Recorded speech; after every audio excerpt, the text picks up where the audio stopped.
tapi nyatane kafir. Bahkan juga oleh orang-orang zalim dan orang-orang fasik. Ngaku agamanya Islam, bahkan bahwa minuman keras dan saudara-saudaranya termasuk ganja, narkotika, dan semua yang bisa dipakai untuk menghilangkan akal. Islam ini sudah dengan tegas mengatakan melindungi 5 perkara. Pertama, melindungi agama itu sendiri.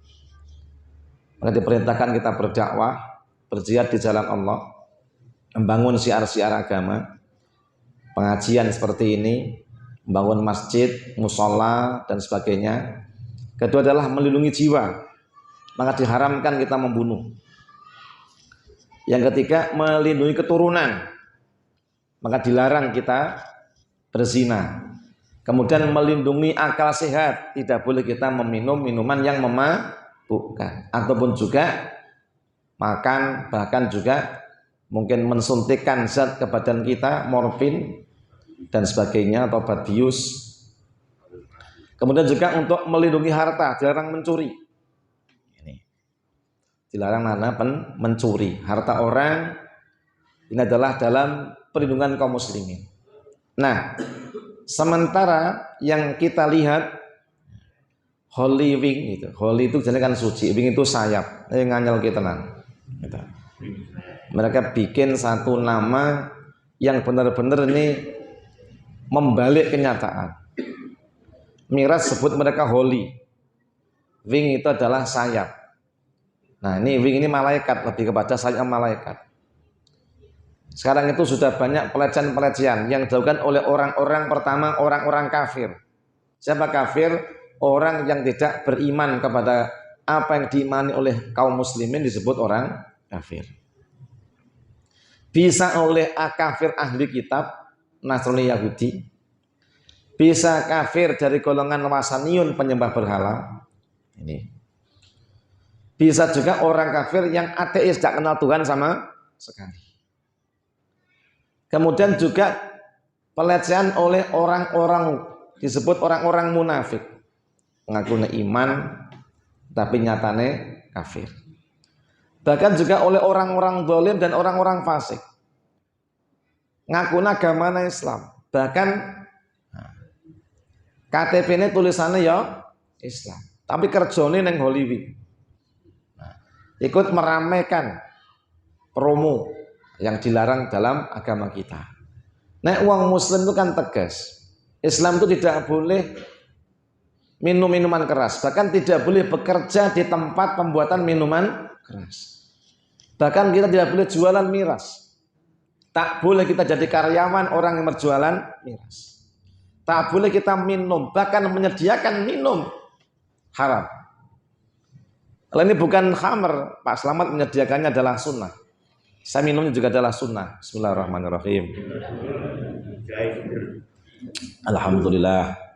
Bismillahirrahmanirrahim. Alhamdulillah. Bismillahirrahmanirrahim. Alhamdulillah. Bersabarlah kalau kau akan dapat sebentar lagi. Nih, menyediakan minuman yang halal itu sunnah.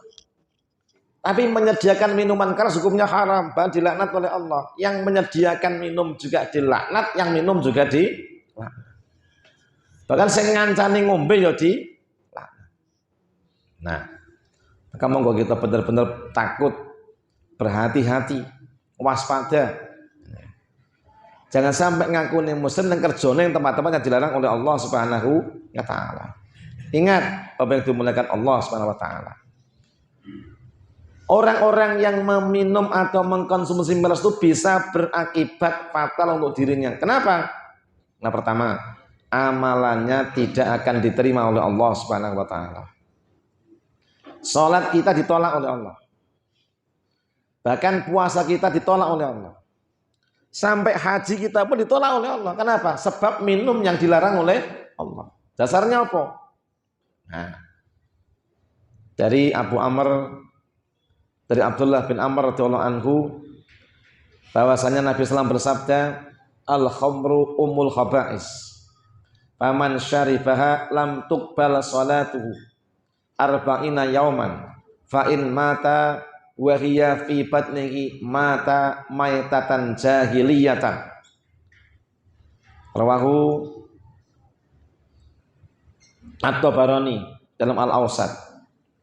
Kemudian juga dalam kitab Jami' Shaghir dikatakan seperti itu. Jadi khamr itu adalah namanya induknya segala macam keburukan.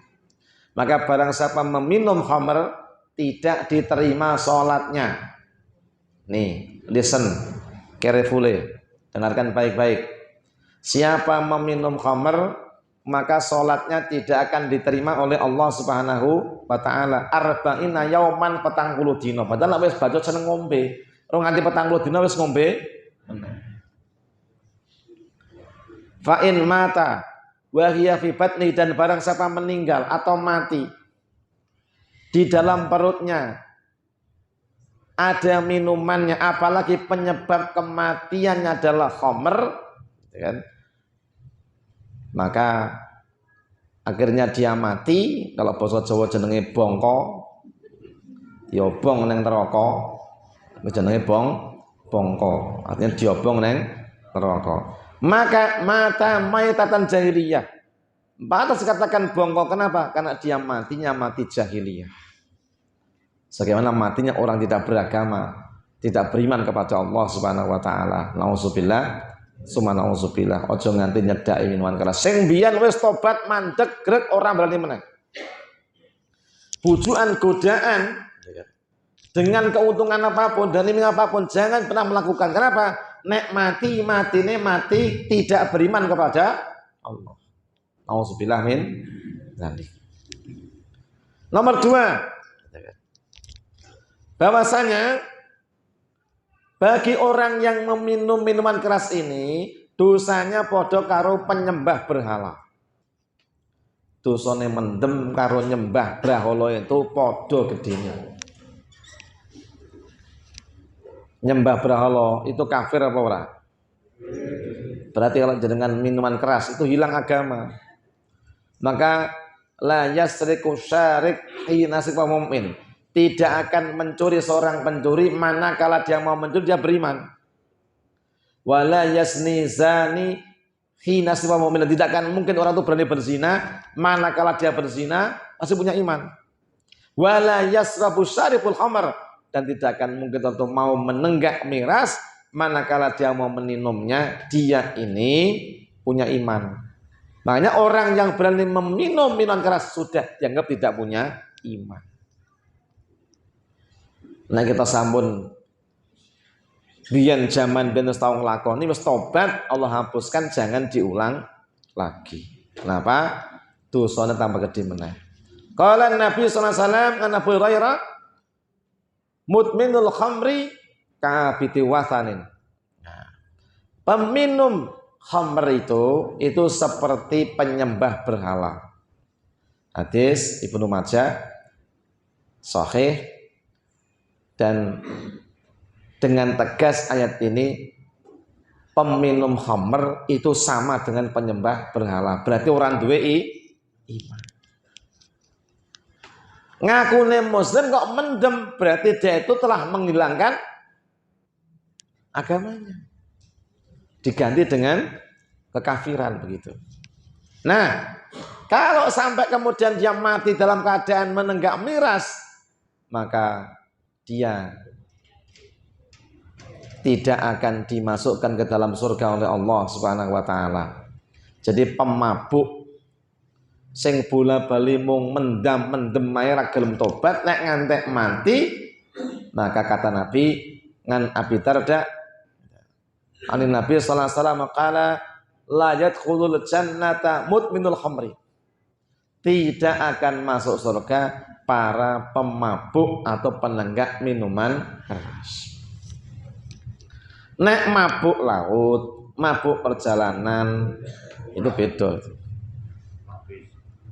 Mabuk saka minuman keras dengan sengaja dia meminumnya, itu nek pamane kleru wong dikira wedang putih jebule ciu.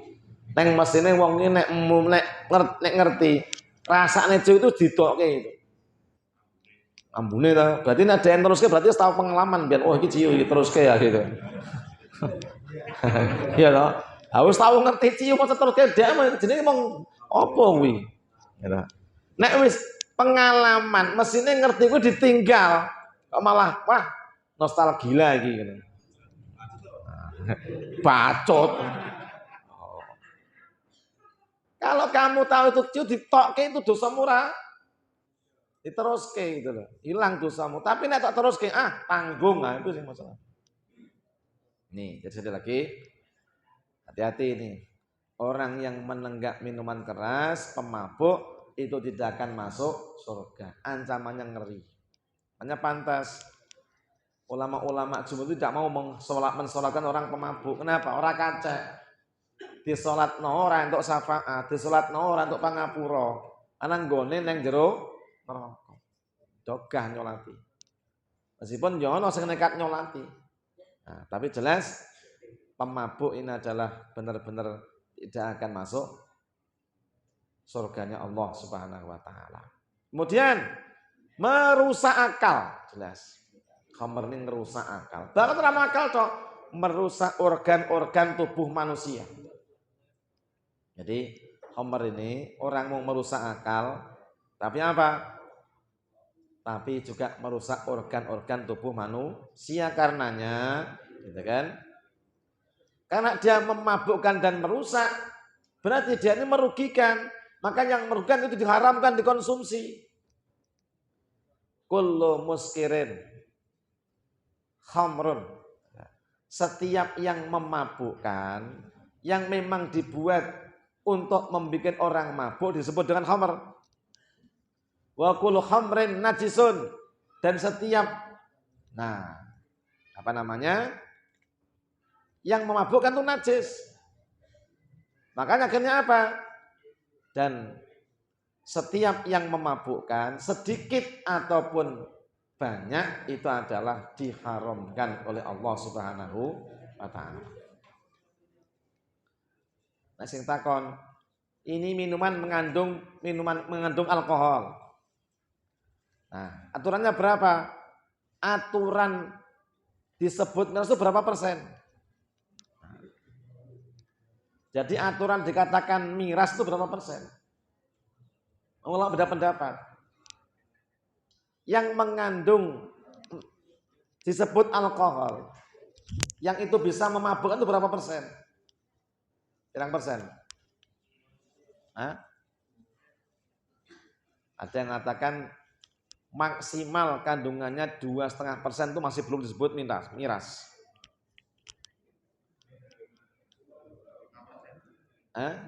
Kalau 5% berarti sudah miras. Bir. Banyu tape pirang persen? 0, terus tahu ngecek. Nah, banyu tape itu mendem itu. Karena itu adalah melewati jalan pemrosesan menjadi miras. Sampai yang berpendapat tape itu banyunya jadi diombe. Karena itu mengandung alkohol bisa memabukkan. Tape ini piye? Ada berpendapat tape itu supaya hilang alkoholnya, maka jangan dimakan tape asli. Padahal enaknya tape asli. Tape ketan enaknya niki lapia. Tapi nesok dicor banyu panas apa digoreng jadi rondo. Royal. Untuk itu. Tapi yang jelas karena tape kita camak sedikit hanya mengandung kurang sekian persen, maka dan belum terdapat orang yang mabuk gara-gara mangan tape, ya boleh. Boleh, tapi yang jelas kalau namanya miras itu memang dibuat untuk membuat mabuk. Semua yang memabukkan haram. Bahkan dikatakan najis. Kalau sampai kita kemudian meminum khamr, pantaslah dalam tubuh kita dan najisnya. Pantaslah enggak diterima sholatnya oleh Allah tadi itu. Nih. Makanya tanya, nek sithik piye? Ya najis, ya haram. Dasarnya hadis daripada Muslim, ya kan? An Ibnu Umar radhiyallahu anhu, ini Nabi sallallahu alaihi wasallam qala ma'askara kabiru faqalilu haramun. Apa-apa yang memabukkan, yang sifatnya cair, sithik yo haram, okeh yo haram. Dong. Nah, jadi hati-hatilah. Ojo ngantek awak dhewe dadi calon penghuni neraka gara-gara minuman keras. Ojo dadi wong ganteng ngayu nang edian, soalnya akale rusak.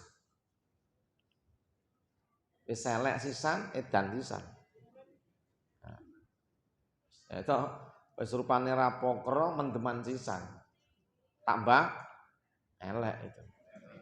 Ojo ngantek kita tuh enggak mensyukuri nikmat, diberi wajah oleh Allah wajah yang bagus.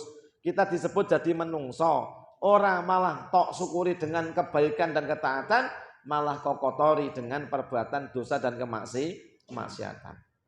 Ini. Kemudian wong sing mendem jelas dia lalai dari mengingat Allah Subhanahu wa taala. Ana wong mendem salat. Zaman Nabi pernah ada, sehingga menyebabkan ayat itu membuat haramnya perbuatan itu. Apa? Ada orang sholat, kemudian enggak selesai. Ada ayat turun. Ya ayyuhalladzina amanu la taqrabus sholata wa antum sukara hatta ta'lamu ma taqulun. Wong sing beriman, kamu jangan mengerjakan sholat sementara kamu mabuk, sampai kamu sadar apa perkataanmu itu. Dulu belum dilarang khamr itu. Tapi kalau makin banyak rusak yang muncul, maka diharamkan. Wong nek mendem mesti ora iso mikir. Ora iso konsentrasi. Nah, wong mendem itu ngomong wae kadang-kadang sing domongi apa ora terkontrol. Nah, makanya pantaslah diancam oleh Allah, dia tidak akan dimasukkan surga tapi masuk neraka karena rusak, akalnya rusak, badannya rusak, kesehatannya rusak, bahkan akhlaknya pun juga rusak. Nauzubillah min zalik. Monggo kita wanti-wanti diri kita sendiri, keluarga kita itu jaga betul-betul. Jangan sampai tersentuh oleh namanya minuman keras. Atau bahkan selain itu namanya narkoba. Gandeng narkoba itu kita urusannya karo polisi, nek mendem ora patek urusan. Bukan berarti kita tuh enggak diharamkan. Kan jarang ada namanya kedai narkoba, kan enggak ada. Ya toh? Ini namanya kafe, judulnya kafe narkoba. Nah, ada. Kafe ganja orang neng. Kafe oplosan. Nah, rono. Nek kafe dangan tonggomu kuwi. Nah, wedangan BTS lor kono kuwi. Wedangan tobat wis tobat. Wis tutup kok tobat atau serat dodol itu. Itu serat dodol. Nah, artinya apa di situ? Semua usaha harus pastikan halal. Nek haram ojo. Ya toh? Maka jangan sampai orang kemudian terjunnya ke dunia-dunia yang tidak jelas. Ingat, urip itu ujian. Mung sedelo diakhiri dengan kematian. Bare mati ning alam akhirat kono gumantung apa werna sing kita pilih nalikane ngurip. Kalau kita memilih kebaikan, kita akan mendapatkan keberuntungan. Kalau kita pilih keburukan, kita akan mendapatkan namanya kerugian. Kerugian dunia, kecelakaan akhirat. Nauzubillah min zalik. Nah, dan itulah Bapak Ibu yang berbahagia, monggo tobat betul-betul. Berhenti betul-betul dan kita ganti dengan menyibukkan kepada kebaikan. Supaya kita enggak tersentuh dan keburukan itu apa? Ingat Imam Syafi'i mengatakan, demi Allah, jika engkau tidak menyibukkan dengan kebaikan, pasti engkau akan sibuk dengan keburukan. Adeno cukupkan sibuk dengan dengan yang enggak jelas. Sibukkanlah dengan kebaikan-kebaikan. Insya Allah kita akan jauh dari keburukan. Nasihat daripada Imam Syafi'i radhiyallahu anhu. Ada pertanyaan?